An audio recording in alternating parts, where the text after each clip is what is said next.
Estamos de vuelta en el encendido debate de Ciudadanos en CNN Chile. Para puntualizar, a 2 de abril es la primera mención al tema de una eventual posibilidad de que hubiera mencionado renuncia a la presidenta Bachelet. 8 de abril ella se hace cargo de ello en la reunión con los corresponsales extranjeros en La Moneda. Pero consignemos, Daniel, perdón, que en ese 2 de abril es en boca de Camilo Escalona, dirigente de... Es una pregunta que se le hace a Camilo Escalona. Una pregunta que se le hace a Camilo Escalona sale de la boca de Camilo Escalona. O sea, más bien del silencio de Camilo Escalona. Claro. Lo que no sale de la boca más bien de Escalona. Pero se entiende. Se ha planteado que hay una coyuntura muy compleja, que es la posible renuncia de la presidenta. Yo creo que eso es absolutamente imposible de considerar. Este fin de semana la presidenta ha demostrado que goza de buena salud, acallando rumores de cualquier tipo.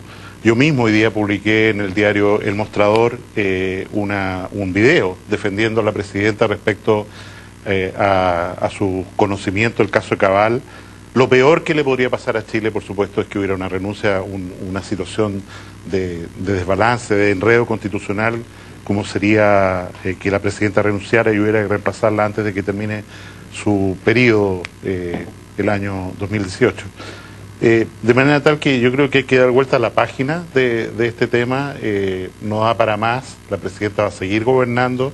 Creo que frente a una eventualidad como la que tenemos el jueves, hay que estar muy unidos, todo el mundo lo ha manifestado, quiero decir el fallo Laya, y vamos para adelante. Vamos para adelante, Alberto. ¿Cómo queda el tema del liderazgo presidencial post-terremoto? Porque evidentemente esto cambia de alguna manera el clima político. No, yo creo que esto ha resultado para Michelle Bachelet bastante positivo. Tuvo una gestión del terremoto relativamente limpia, las cosas que se habían planificado que tenían que acontecer acontecieron. El aprendizaje respecto al tema del tsunami se vio, es un aprendizaje institucional, no un aprendizaje solo del gobierno, habrá que decir, es un aprendizaje que seguramente involucra las cosas que se hicieron durante el gobierno de Sebastián Piñera, las cosas que se hicieron durante este gobierno, o sea, es un aprendizaje general. Lamento sí que en general aprendamos como por fase, o sea, tuvimos terremoto y tsunami en el 2010, aprendimos fundamentalmente lo del tsunami, que es donde teníamos un desastre. La parte de terremoto, esta vez tuvimos algunos problemas, una información inadecuada al principio, se corrigió nuevamente, los datos que venían de Estados Unidos eran mejores y eso es algo que históricamente no pasaba en Chile, por tanto habrá que preguntarse si efectivamente la red sismológica está funcionando, o sea, hay una serie de preguntas que hacerse, pero yo creo que Michelle Bachelet, sumando y restando, sin duda, el cambio de clima le viene muy bien, y además hay una serie de cosas añadidas. Los terremotos, que parecen muy malas noticias para los gobiernos, en general, salvo que tengan una gran catástrofe, son bastante buenas noticias. Parte importante del crecimiento del producto que tuvo el gobierno de Sebastián Piñera deriva del terremoto del 2010, la reconstrucción, genera una economía semi-keynesiana de fuerte inversión pública que genera crecimiento económico. Y si bien la reconstrucción de este terremoto va a ser menor porque no está en el centro de la población del país, tiene mucho menos densidad poblacional la zona, lo más probable es que haya un porcentaje del producto que crezca gracias a las inversiones necesarias del terremoto. Por lo tanto, yo creo que para Michelle Bachelet esto, sumando y restando, le significa un respiro importante. ¿Cecilia? Yo coincido con Alfredo y cada día me convenzo más que así como las relaciones internacionales son temas de Estado, como dicen todos los gobiernos y se unen, como lo que va a suceder el jueves en torno al diferendo con Bolivia, a la excepción preliminar. Yo creo que los temas de emergencia y de prevención civil tienen que ser temas de Estado, tienen que ir traspasándose de gobierno a gobierno cada avance que se va haciendo, y efectivamente nos dimos cuenta hoy día en el manejo que ha tenido el gobierno y la presidenta en particular, el ministro del Interior, la ONEMI en este nuevo terremoto, de que sirvió. Las evacuaciones preventivas que se hicieron en el gobierno del presidente Piñera, 7 millones de personas a lo largo del borde costero, hubo tranquilidad en términos de poder evacuar y ya existía una cultura en torno a lo que significa esto. Ahora, distinto es lo que viene, y ahí es donde uno espera que también exista una reacción acorde a lo que se espera a los damnificados de la zona más afectada, la región de Coquimbo en particular, que es la reconstrucción.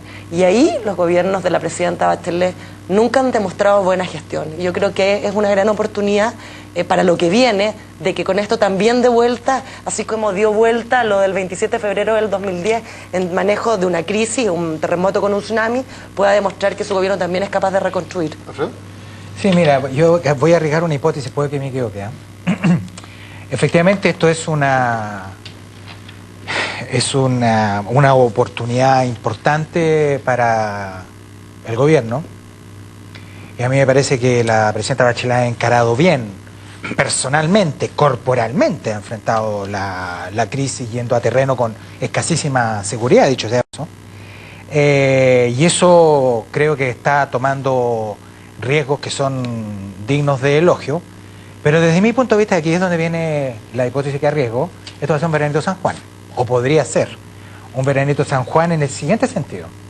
En el sentido en que es probable que en unos pocos días más, independientemente del resultado de La Haya, es muy probable que el desorden de la nueva mayoría se reactive. Con la misma intensidad de siempre, bajo este gobierno, incluso eventualmente con más. Y por una razón muy simple, porque lo que está en juego es un cierto diseño de sociedad.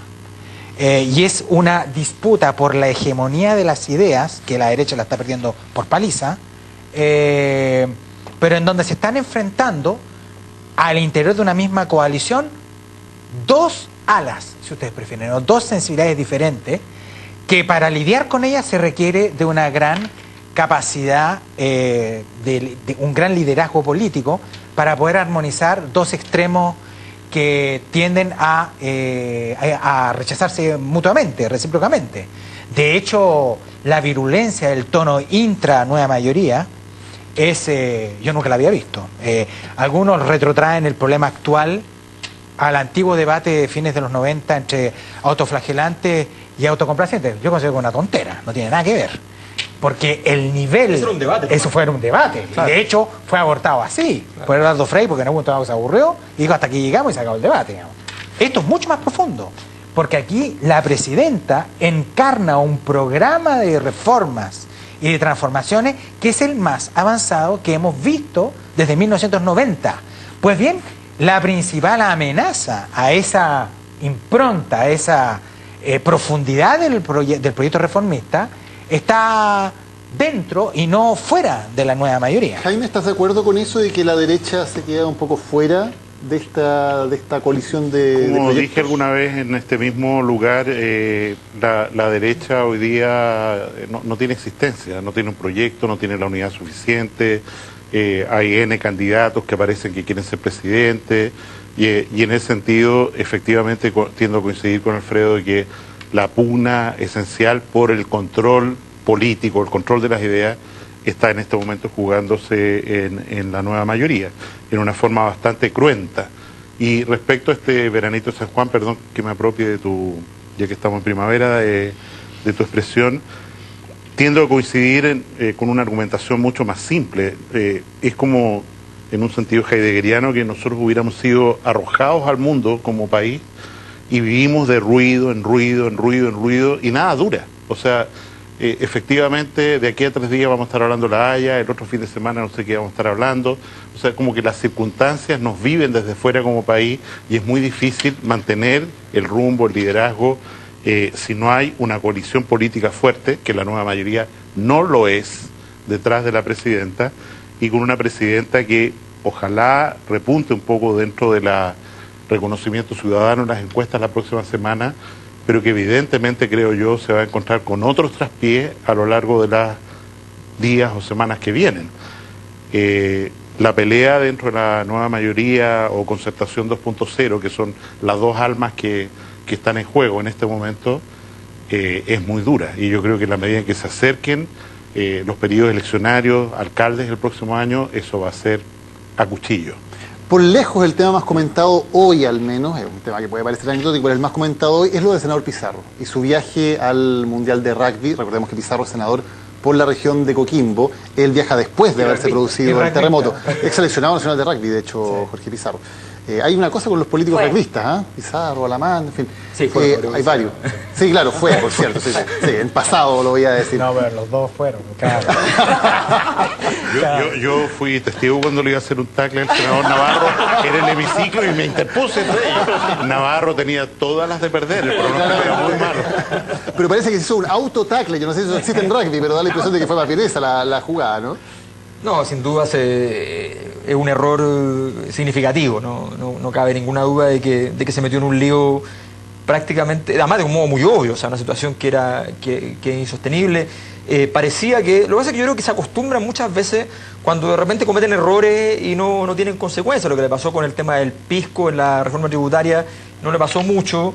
Los problemas con SQM no le significaron, uno se acostumbra a cierta sensación de impunidad, y creo que de repente una cosa que parece más sencilla, más banal, puede ser mucho más comprensible y más ilustrativa, y resulta que yo creo que esto puede significar para él algo mucho más grave que cosas más profundas, más interesantes, de mayor resonancia política. ¿Por qué ocurre eso? Tiende a ocurrir eso, no quiero Sí. generalizar en nuestra política, que cosas que parecen tan evidentes desde fuera que ¿cómo puede hacerse algo que se va a ver tan impresentable? Sí. Ocurre en este tipo de Disculpa, cosas. lo que pasa es que yo creo que hay una cosa que es muy simple. Nosotros tenemos una profundidad de comunicación política muy débil, muy tenue. Y ante eso, lo único que funciona son los dibujos simples.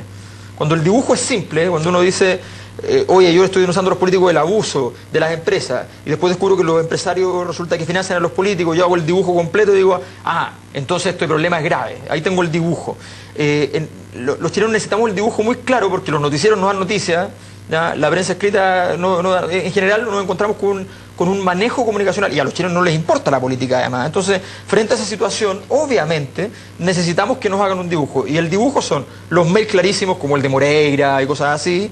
Y en este caso, el dibujo es bastante claro. Se fue a una cosa menor, ¿ya? Frente a una situación grave, y resulta que es bastante evidente. 2 días Yo creo después que, Sí. yo creo que se han acostumbrado, y las costumbres cuesta que se pasen, Daniel.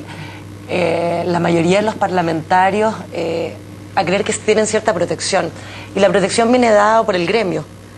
Para la única cosa en que la mayoría de los parlamentarios siempre van a coincidir es para protegerse entre ellos mismos. Y lo hemos visto en Pero la pasó con el asignación. gobierno de Piñera en el y lo Mundial, hemos ¿no? visto- Y lo hemos visto, o sea, el presidente Piñera no fue al Mundial, No, pero y se pero quedó, hubo ministros y que... se quedó y pasó, vio los partidos con los damnificados del terremoto. Pero Me hago, ministro Polvo, me hago no, cargo del directo. presidente.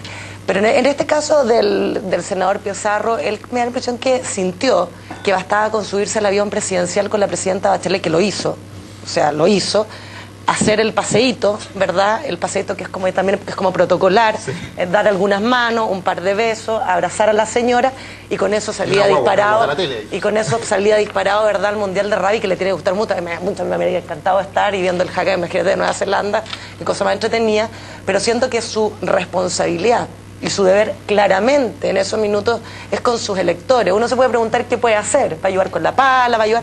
Hay algo que se puede hacer que se llama gestión, sobre todo cuando eres un parlamentario de gobierno, y donde, no me cae ninguna duda, muchos de los seremis, los directores regionales, tal vez hasta el intendente, fue propuesto, por no decir puesto, por él mismo. Entonces hay mucho lo que se puede hacer, y finalmente tienen que ser sus electores los que evalúen la conducta de su parlamentario.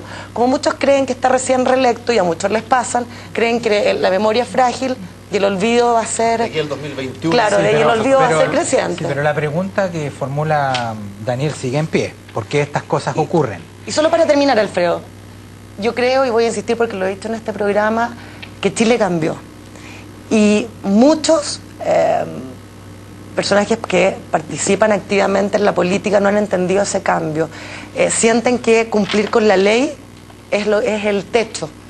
Y yo creo que hoy día la gente castiga mucho más la inmoralidad, si uno lo quisiera decir así, o el parámetro moral, el parámetro ético, por sobre la ilegalidad. Vale decir, mentir es más grave, no cumplir es más grave, prometer y no responder es más grave que incluso cometer un ilícito, y me parece que es súper correcto. No, sí, eso hay mucho de cierto en lo que dice Cecilia, pero primero, deschilenicemos esta discusión. Esto no solamente pasa en Chile, esto pasa en todas partes. Recientemente al primer ministro francés Manuel Valls le ocurrió un fenómeno muy parecido, en donde fue a ver la final de una Champions, si no mal no recuerdo, son algunos meses atrás, con sus hijos en avión del primer ministro, pagado por todos los contribuyentes, y tuvo que primero dar excusa, en segundo lugar reembolsar el gasto, lo cual fue, dicho sea de paso, un error. En el siguiente sentido, era mucho más barato viajar en avión en el avión del primer ministro que en avión comercial, porque el primer ministro francés no puede desplazarse sin guardia personal y eso es carísimo. Pero en fin, el punto es el siguiente. Aquí, efectivamente, en la política es un asunto de formas, además de actos de habla. De formas, de símbolos, de liturgias. Y Sacros. Con un origen efectivamente sacro. Y lo que le sucede al senador Pizarro, después de muchos otros, es que por las razones que fuesen, releva más bien la psicología política, este tipo de cosas, hay un fenómeno de pérdida del sentido de la realidad. En donde la idea de pérdida del sentido de la realidad la describe bien una frase que la acuñó observando los rituales monárquicos británicos un gran antropólogo que se llama Gertz, cuando decía una idea tan tonta y tan profunda como la siguiente: una duquesa deja de ser una duquesa a 200 metros de su carroza. Vale decir que para ser duquesa no solamente hay que serlo, hay que parecerlo. Pues bien, eso es el problema que está enfrentando hoy día el senador Pizarro. Olvidó que finalmente el aura del senador, sobre todo en un momento en donde sus electores, en realidad los electores que habitan en la región, porque no es que sean electores personales, los electores están experimentando una catástrofe y hay una difusión del rol. Y definitivamente se equivocó, no sé cómo lo va a arreglar, yo creo que no tiene arreglo, para serles completamente franco, pero al mismo tiempo, para ser crudamente realista, el senador Pizarro tiene todavía por delante 6 años de senaturía. Por eso te digo, que la memoria es frágil, como muchos dicen.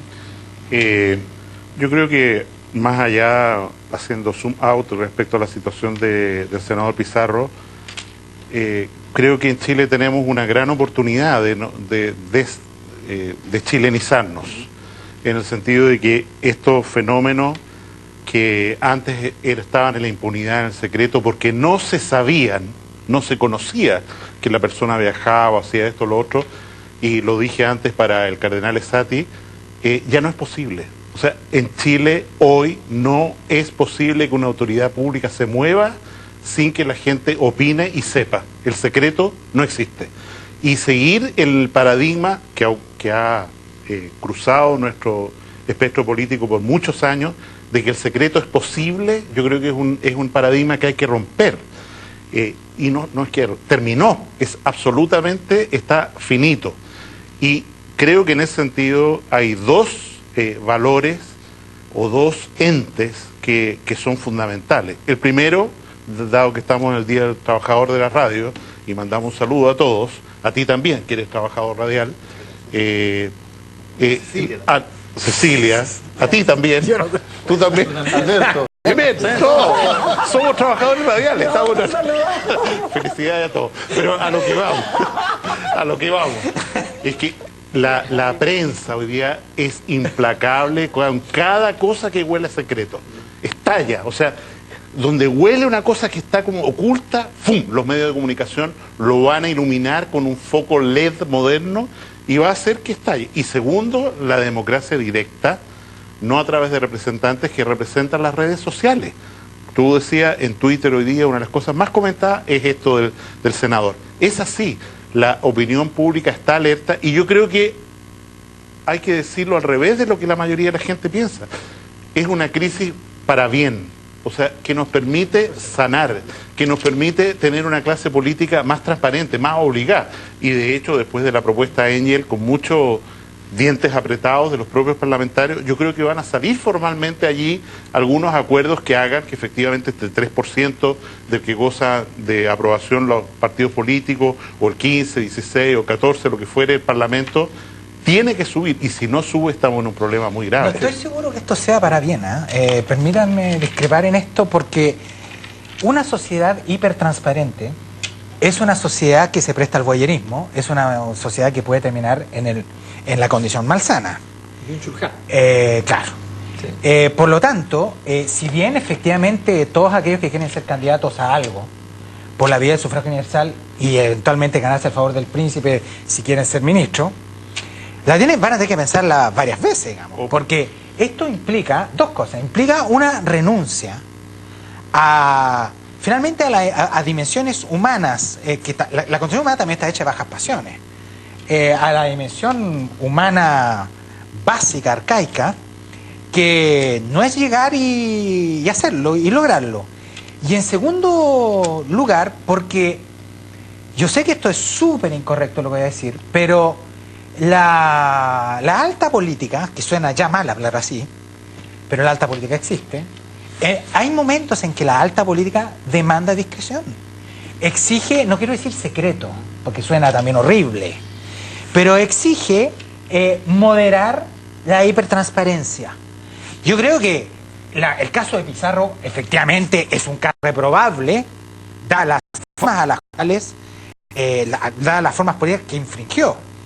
Pero no todo puede ser objeto de transparencia. Es decir, no me parece, pero Alfredo, no me parece deseable. Porque, perdona, ¿sabes por qué? Porque lo que se juega acá finalmente es un ideal de mandatario o de representante. Algo así como santos laicos, que me parece de un profundo irrealismo y además que no me parece que sea deseable.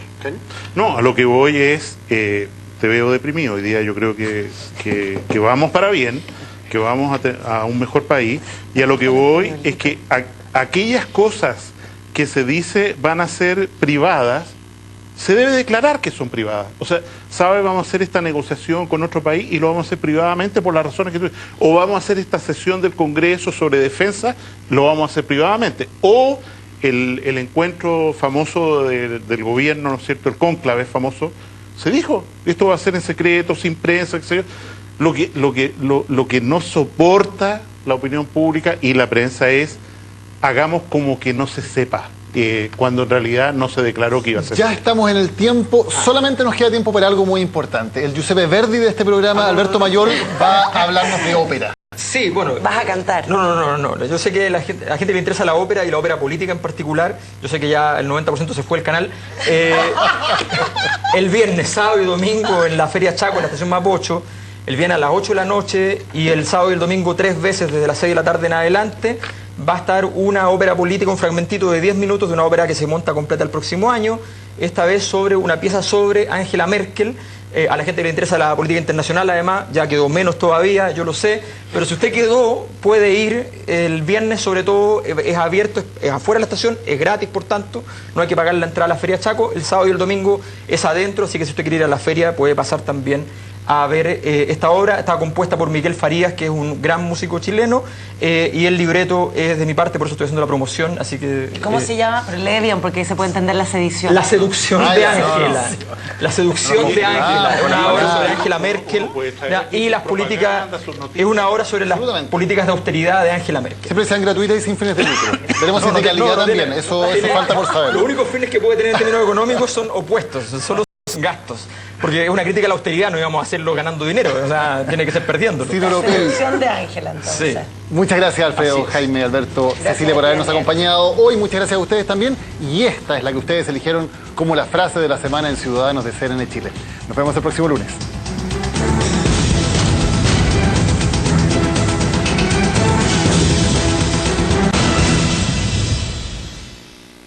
Me he sentido expuesto a una crítica descalificadora como a la que muchos de los aquí presentes han experimentado.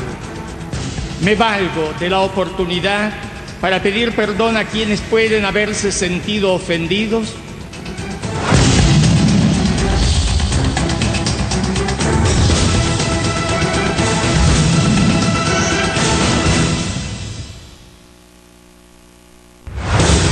HDI Seguros Magallanes, juntos por una vida.